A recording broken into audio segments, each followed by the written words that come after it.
हम सब भजन संहिता उसके 23वें अध्याय को अक्सर दोहराते हैं। बल्कि हमको ये अध्याय पूरा का पूरा अच्छी तौर से याद भी है, जिसमें कि परमेश्वर की अगुवाई को दाऊद कहता है कि यहोवा मेरा चरवाहा है, मुझे कुछ घटी ना होगी। अर्थात जब परमेश्वर की अगुवाई में हम चलते हैं तो परमेश्वर की ओर से हमको हर प्रकार की भरपूरी मिलती है, हर प्रकार की सुरक्षा मिलती है और हर प्रकार से हमारे जीवन के उतार चढ़ाव में, समस्याओं में परमेश्वर सहायता करता है। और इसलिए वो कहता है कि वो मुझे हरी हरी चराइयों में चराता, सुखदाई जल के झरने के पास ले जाता, मेरे जी में जे ले आता, धर्म के मार्गों में मेरी अगुवाई करता है। और चाहे मैं घोर अंधकार से भरी हुई तराई में होकर चलूं तो भी हानि से ना डरूंगा, क्योंकि तू मेरे साथ रहता है। तेरे सोते और तेरी लाठी से मुझे शांति मिलती है। तूने मेरे सताने वालों के सामने मेरे लिए मेज बिछाया है।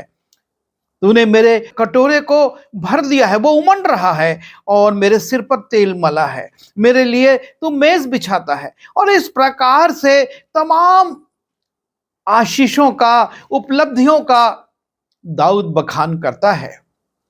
और यह सच्चाई है कि जब परमेश्वर हमारे साथ साथ चलता है, हमारे जीवन में बहुत सी आशीषें बनी रहती हैं। और आज हम इसी विषय पर कुछ देर विचार करना चाहते हैं कि परमेश्वर के साथ चलने के लाभ या परमेश्वर के साथ चलने की आशीषें। और देखते हैं हम कि जब हम परमेश्वर के साथ साथ चलते हैं, वो हमको विश्राम देता है। निर्गमन उसके 33वें अध्याय के 14वें पद में लिखा है कि मैं आप चलूंगा और तुझे विश्राम दूंगा। परमेश्वर मूसा से कहता है, मैं तुम लोगों के साथ साथ चलूंगा और मूसा मैं तुझको विश्राम दूंगा। बहुत सी कठिनाई जीवन में आती हैं, बहुत सी परेशानियां और बहुत सारे रुकावटें आती हैं, लेकिन परमेश्वर कहता है कि मैं तुमको विश्राम दूंगा। वो इन तमाम विपरीत परिस्थितियों में हमको उनका सामना करने से रोककर स्वयं उनका सामना करता और हमको विश्राम देता है। और मूसा के जीवन में हम हमेशा ये बात देखते हैं। 40 वर्ष तक अगुवाई करने में उसके जीवन में बहुत से उतार चढ़ाव आए, लेकिन हर उतार चढ़ाव में परमेश्वर उसके साथ रहा और उसको एक सही निर्णय लेने, एक सही मार्ग पर जाने में अगुवाई करी। और अंततः वो यर्दन के किनारे कनान देश के मुहाने तक पहुंच जाता है। परमेश्वर उसको कहता है, मैं तुझे विश्राम दूंगा। दूसरा, हम देखते हैं कि परमेश्वर हमको जब हम गिरते हैं तो उठाता भी है, संभालता भी है। जब हम भजन संहिता उसके 37वें अध्याय के 24वें पद को देखते हैं, वहां पर लिखा है, चाहे वो गिरे पर पड़ा न रह जाएगा। चाहे वो गिरे पर वो पड़ा नहीं रह जाएगा, क्योंकि यहोवा उसका हाथ थामे रहता है। क्योंकि एक हाथ परमेश्वर के हाथ में है और इसलिए वो कितना भी गिरे पर वो पड़ा नहीं रहेगा। वो तुरंत परमेश्वर के अनुग्रह से, उसके हाथ थामे रहने के कारण से उठा लिया जाएगा, संभल जाएगा।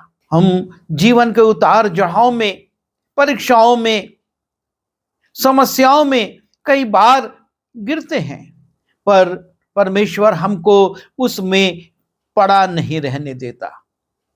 वचन कहता है कि तुम अभी तक ऐसी किसी परीक्षा में नहीं पड़े जिससे तुम निकल ना सको।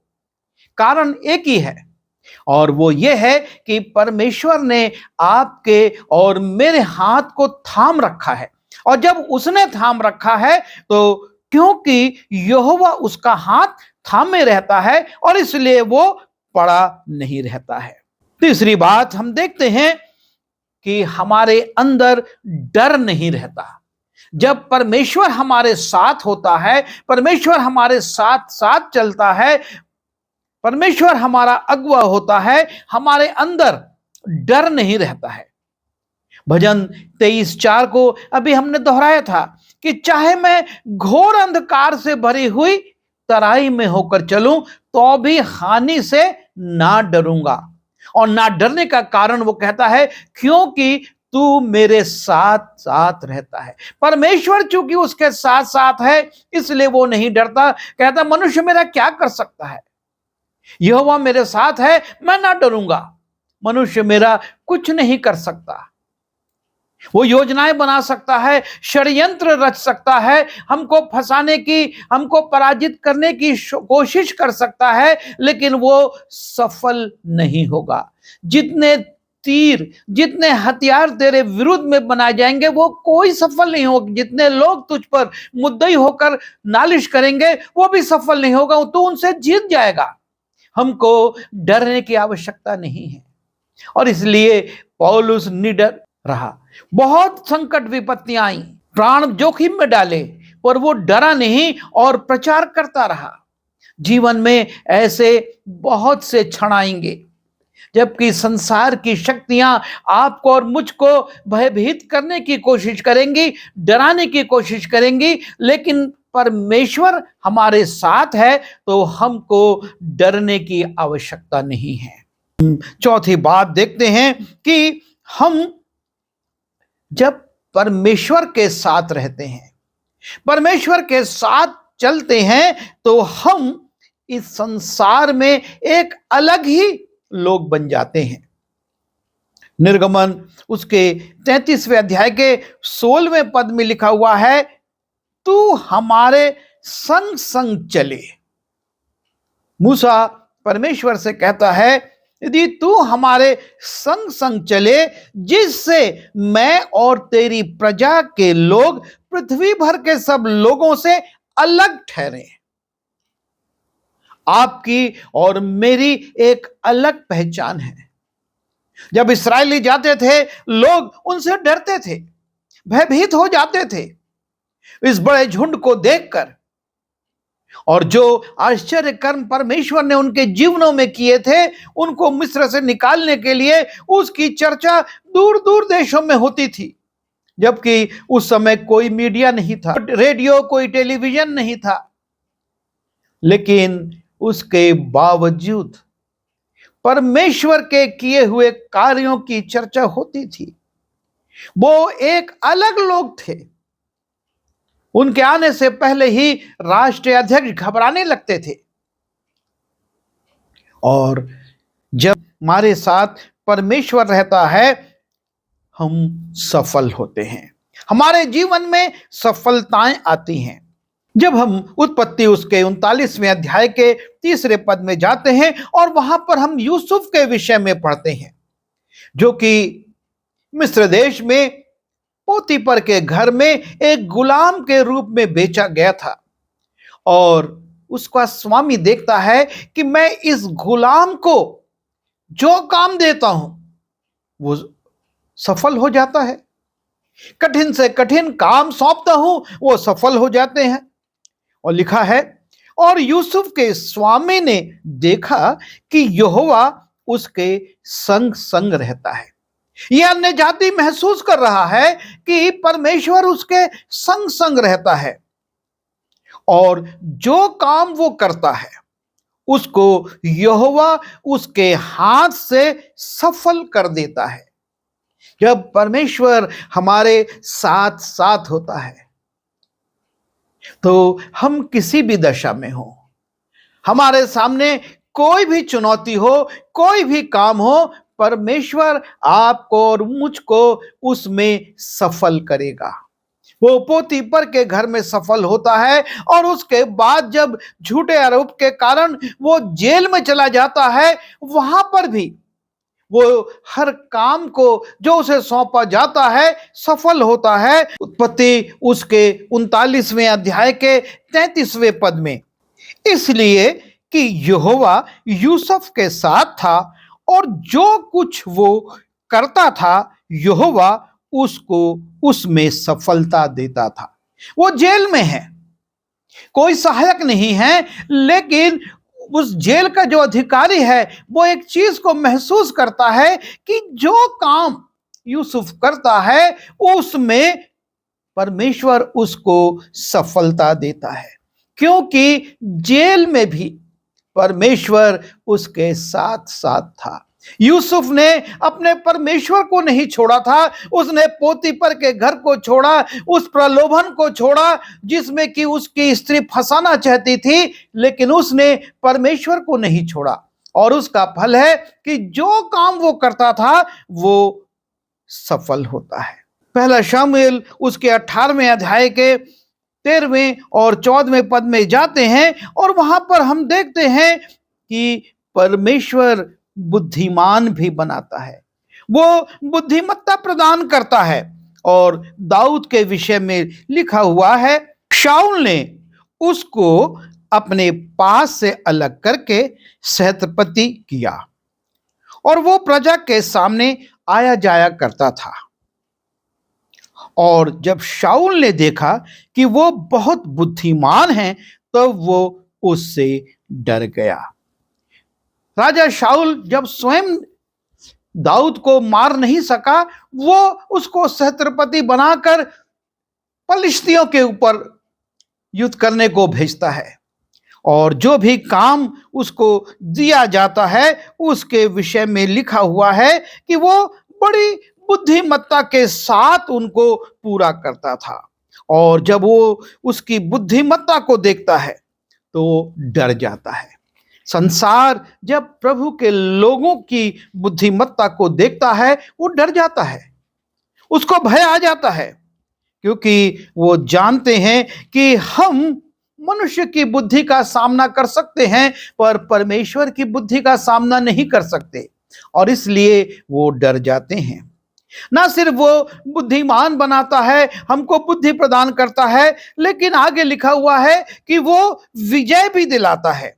जब हम दूसरा शामुएल उसके 5वें अध्याय के 22वें पद से जाते हैं और वहां पर लिखा हुआ है, फिर दूसरी बार पलिश्ती चढ़ाई करके रपाइम नाम तराई में फैल गए। जब दाऊद ने यहोवा से पूछा, शत्रु आ गए हैं, फैल गए हैं, और दाऊद अब परमेश्वर से पूछ रहा है। दाऊद ने यहोवा से पूछा, तब उसने कहा चढ़ाई ना कर। जब उसने यहोवा से पूछा, परमेश्वर ने कहा चढ़ाई ना कर, उनके पीछे से घूमकर तूत वृक्षों के सामने से उन पर छापा मार। परमेश्वर उसको योजना बता रहा है। और जब तूत वृक्षों की फुनगियों में से सेना के चलने की आहट तुझे सुनाई पड़े, तब ये जानकर फुर्ती करना कि यहोवा पलिश्तियों की सेना के मारने को मेरे आगे अभी पधारा है। परमेश्वर उसको चिन्ह देता है कि उसकी उस उपस्थिति को वो कैसे महसूस करे। जब तूत के वृक्षों की फुनगियों में सेना के चलने की आवाज सुने तो समझ जाना कि परमेश्वर पधारा है, परमेश्वर आया है। यहोवा की इस आज्ञा के अनुसार दाऊद गेबा से लेकर गेजेर तक पलिश्तियों को मारता गया। उसके जीवन में विजय आ गई, क्योंकि परमेश्वर उसके आगे आगे था। परमेश्वर जब साथ में चलता है, जब हमारे आगे चलता है, विजय हमारे जीवन में आ जाती है। और जब हम दूसरा शामुएल उसके 8वें अध्याय में जाते हैं और उसके 14वें पद के दूसरी लाइन को देखते हैं, वहां लिखा है, और दाऊद जहां जहां जाता था वहां यहोवा उसको जयवंत करता था। जहां जहां वो जाता था, यह है परमेश्वर के साथ चलने की आशीष, परमेश्वर के साथ चलने का लाभ, कि दाऊद जहां जहां जाता था, आप और मैं जहां जहां जाएंगे, परमेश्वर आपको और मुझको जयवंत करेगा। चाहे छोटा काम हो और चाहे बड़ा काम हो, चाहे छोटी समस्या हो चाहे बड़ी समस्या हो।